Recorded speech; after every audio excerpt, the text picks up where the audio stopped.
Assalamualaikum warahmatullahi wabarakatuh. Waalaikumsalam warahmatullahi wabarakatuh.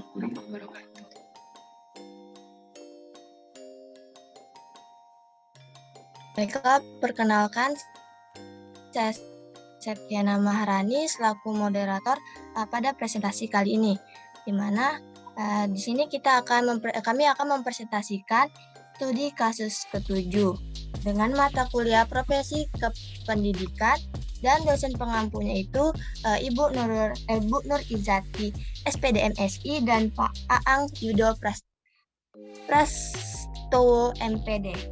Yang mana anggota kelompok 8 itu yang pertama ada Retno Yurniati, Devika Adila Kirani, dan saya sendiri Septiana Maharani selaku moderator pada presentasi kali ini. Jadi, untuk studi kasus ke-7 ini, kelompok kami memilih kasus guru dikeroyok orang tua siswa usai tegur 8 murid merokok di kelas. Next. Di mana pada kasus ini yaitu membahas tentang seorang guru di Sekolah Menengah Pertama Negeri SMPN 3 Kabupaten Jeneponto, Sulawesi Selatan, dikeroyok oleh orang tua siswa setelah menegur 8 pelajar yang kedapatan merokok. Next.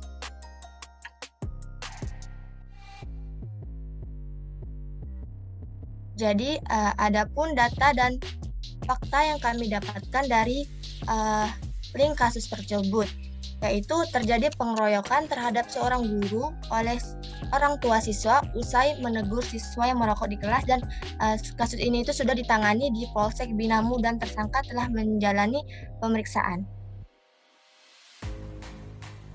Berdasarkan data dan fakta yang diperoleh, maka dapatlah rumusan masalahnya itu yang pertama, bagaimana pengeroyokan tersebut bisa terjadi dan bagaimana solusi dari kasus pengeroyokan tersebut. Baiklah, sekian penjelasan dari saya. Selanjutnya itu pembahasan dan solusi akan dijelaskan oleh rekan saya yaitu Retno Yurniati. Baik, terima kasih kepada moderator. Di sini saya akan menjelaskan terkait dengan studi kasus yang mana pada langkah 3, yaitu pada langkah pembahasan dan solusi. Next.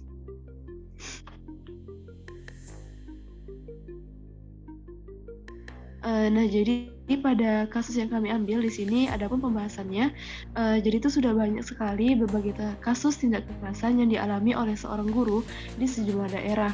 Seperti contohnya itu ada kasus guru itu menjadi korban pemukulan orang tua siswa, menjadi korban intimidasi, kemudian perlakuan kasar dari berbagai pihak, dan ada juga beberapa kasus lainnya. Nah, dengan adanya kasus-kasus tadi ini perlunya perhatian dari pihak yang berwenang dalam mengelola guru, karena hal tersebut itu perlunya segera diterjemahkan dari pasal-pasal, dan perlunya penurunan atau diturunkan peraturan yang lebih konkret tentang mekanisme perlindungan bagi pahlawan tanpa tanda jasa itu, yaitu guru itu sendiri. Nah, jadi kekerasan yang terjadi pada guru itu sendiri ataupun tenaga kependidikan oleh siswa ataupun wali muridnya itu tentunya menjadi pelajaran bagi banyak pihak. Nah, Menteri Pendidikan dan Kebudayaan sendiri pun menegaskan bahwasanya peristiwa tersebut itu tidak boleh terulang karena guru itu merupakan seseorang yang tentunya memberikan digugu dan ditiru ya. Nah, jadi guru sebagai pendidik di sekolah ini menjadi pihak yang penting dalam mencegah terjadinya kekerasan yang berpotensi menimpanya. Nah, adapun kasus yang kami ambil yaitu pengeroyokan tersebut. Nah, hal itu tuh terjadi akibat adanya ketidakpuasan orang tua terhadap guru, karena orang tua tersebut itu mengira bahwasanya seharusnya anaknya itu tidak ditegur hanya karena tertangkap merokok. Nah, jadi orang tua tersebut ini merasa tindakan anak yang merokok tadi itu wajar, sehingga guru yang marah kepada siswa ataupun guru yang menegur siswa karena merokok tadi itu tidak perlu ditegur kata orang tua siswa. Kemudian hal itu bisa dikatakan oleh wali murid tersebut karena wali murid tersebut merasa bahwasanya peraturan untuk dilarang merokok itu tidak ditetapkan di sekolah tersebut. Nah, pengeroyokan tersebut juga sudah dilaporkan, yang mana dan tersangka yaitu wali murid itu juga sudah diamankan. Nah, jadi kasus ini juga bermula ketika korban mendapati 8 orang siswa yang merokok di dalam kelas sehingga diberikan pengarahan dan bimbingan kepada para siswa yang melanggar peraturan tersebut. Nah, adapun tersangka yang wali murid tersebut itu datang ke sekolah sambil marah-marah dan langsung memukul dan mencakar korban tanpa adanya penjelasan lebih lanjut, sehingga korban pun melaporkan kejadian itu ke Polsek Binamu. Nah, jadi hukuman atas tindak kekerasan yang diatur dalam pasal 351 nomor 356 ayat 1 Kitab Undang-Undang nomor Hukum Pidana KUHP. Next. Nah, berdasarkan pembahasan tadi, adapun solusi yang kami tawarkan terhadap kasus ini ialah untuk solusi yang pertama, guru seharusnya menegur tindakan yang melanggar peraturan sekolah. Guru seharusnya menegur tindakan yang melanggar peraturan sekolah yang lebih halus dan tidak menggunakan nada marah atau kasar yang bisa menimbulkan ketidakpuasan dari murid itu sendiri. Kemudian, untuk poin yang kedua, sekolah tentunya harus lebih menekankan peraturan yang mengatur tentang rokok, sehingga orang tua dari murid yang anaknya ditegur tadi itu tidak melakukan hal yang seharusnya dilakukan. Nah, ini tuh tidak berlaku hanya pada rokok saja, karena tentunya perlu adanya sosialisasi ataupun pertemuan antara guru dan wali murid mengenai tata tertib dan hal-hal apa saja yang menjadi peraturan dan yang tidak boleh dilanggar, baik itu yang tertulis maupun yang tidak tertulis. Kemudian solusi yang ketiga, pelaku yang melakukan tindak kekerasan ini harus menerima hukum yang setimpal yang sesuai dengan pasal 351 nomor 356 tentang Kitab Hukum Pidana ataupun KUHP, sehingga itu bisa membawa efek jerah terhadap mereka yang melakukan tindakan yang tidak seharusnya dilakukan. Baik, saya kembalikan kepada moderator. Baiklah, terima kasih Retno Yurniati. Nah, selanjutnya tentang nilai yang dapat diambil dan kesimpulan akan dijelaskan oleh rekan saya, yaitu Devika Adila Kirani. Kepada Devika. Baik, terima kasih moderator.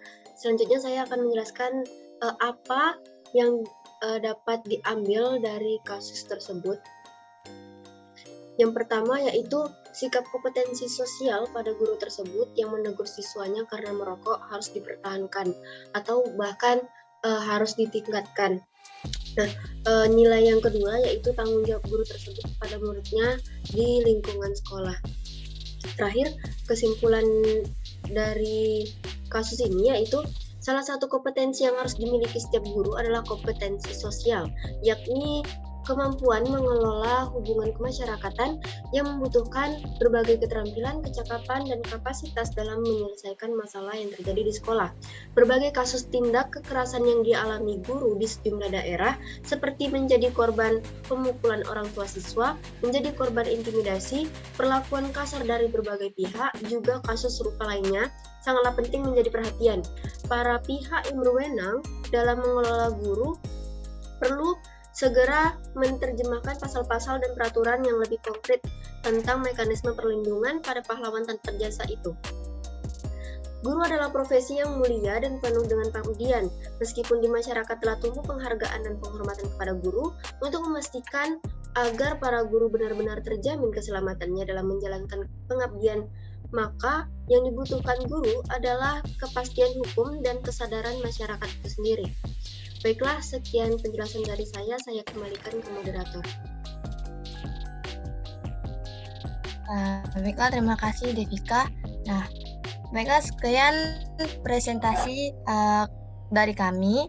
Selanjutnya itu, apakah dari teman-teman ada yang ingin memberi saran atau bertanya?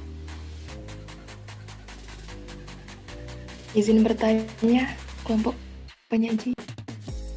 Ya, silakan. Nah, saya ingin bertanya, bagaimana karakteristik yang menandakan bahwa seorang guru telah menggunakan kompetensi sosialnya dengan baik di sekolah? Terima kasih. Baik, terima kasih. Ada lagi yang ingin? Izin bertanya, moderator. Silahkan.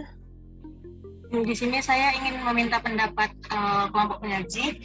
Bagaimana sih cara agar guru dapat menghilangkan ataupun mengurangi trauma untuk mengajar dan melakukan peningkatan kompetensi setelah terjadinya kekerasan yang dilakukan oleh Pak wali murid tersebut kepada guru. Mungkin itu saja pertanyaan dari saya. Terima kasih. Baik, terima kasih Kofifa. Berikan kami waktu sedikit untuk mencari pertanyaan dari teman-teman sekalian.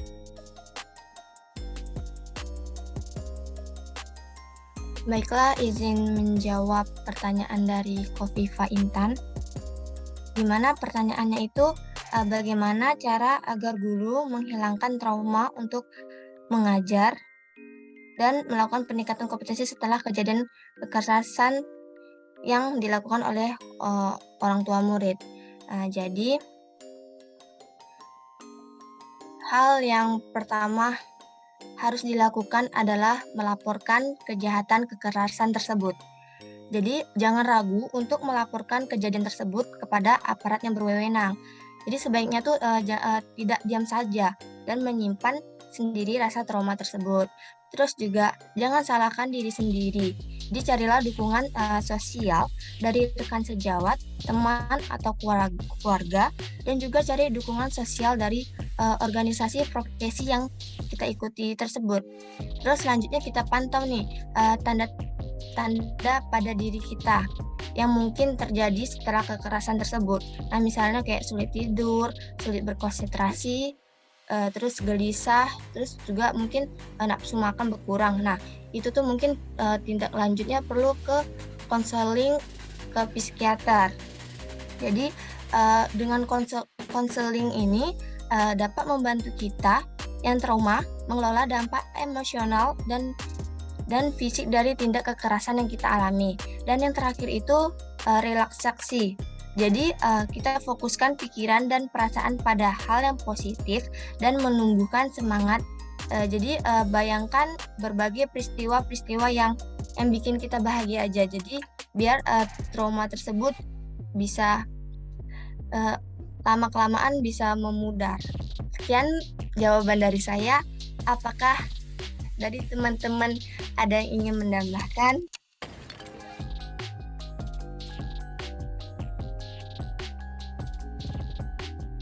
Baiklah, jika tidak ada yang ingin menambahkan, apakah Kofifa Intan Nurfitriani dapat menerima jawaban dari saya? Baik, terima kasih kepada Septi. Saya bisa menerima jawaban. Sama-sama, Kofifa.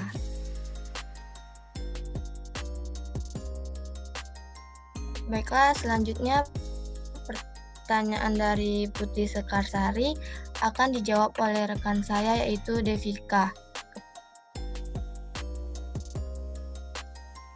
Baik, terima kasih kepada moderator. Baiklah, saya akan mencoba menjawab pertanyaan dari Putri, yaitu bagaimana karakteristik guru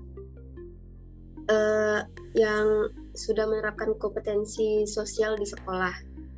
Nah, menurut saya guru sudah menerapkan kompetensi sosial itu di sekolah dengan cara terampil berkomunikasi dengan peserta didik maupun orang tua peserta didik tersebut. Misalnya dengan paguyuban tadi, itu kan bisa berkomunikasi antara guru dan wali murid seperti itu. Terus yang selanjutnya bersifat simpatik kepada lingkungan sekitar sekolah. Yang ketiga yaitu dapat bekerja sama dengan dewan pendidikan atau komite sekolah. Yang keempat pandai bergaul dengan kawan sekerja atau mitra pendidikannya. Baik, itu saja menurut saya. Saya kembalikan ke moderator.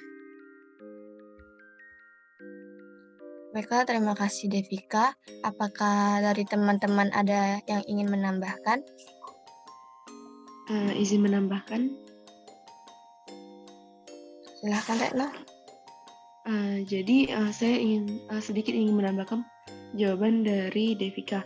Nah, adapun beberapa ciri lainnya yang mana jika guru tersebut itu sudah memiliki kompetensi sosial. Nah, itu yang poin pertama itu adanya kesadaran diri dari guru tersebut.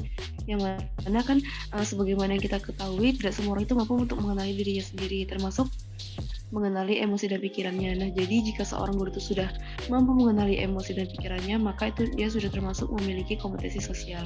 Kemudian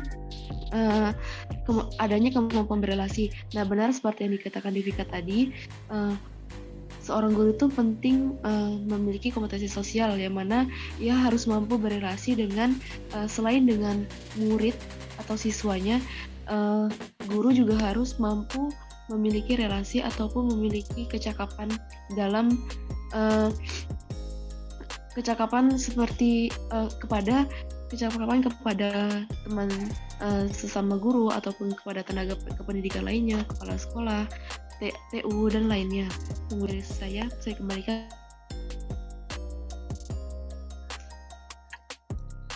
Baiklah, terima kasih Retno. Apakah Putri Sekarsari dapat menerima jawaban dari Devika dan Retno Yurniarti? Baik, saya bisa menerima jawaban dari Devika dan Retno. Terima kasih kelompok penyaji. Baiklah, sekian presentasi dari kami. Dan terima kasih juga kepada teman-teman yang sudah berpartisipasi dalam presentasi pada hari ini. Saya sebagai moderator, memohon maaf bila kelompok kami ada kesalahan kata dalam penyampaian penjelasan. Dan saya tutup. Wassalamualaikum warahmatullahi wabarakatuh. Waalaikumsalam. Waalaikumsalam warahmatullahi wabarakatuh. Terima kasih.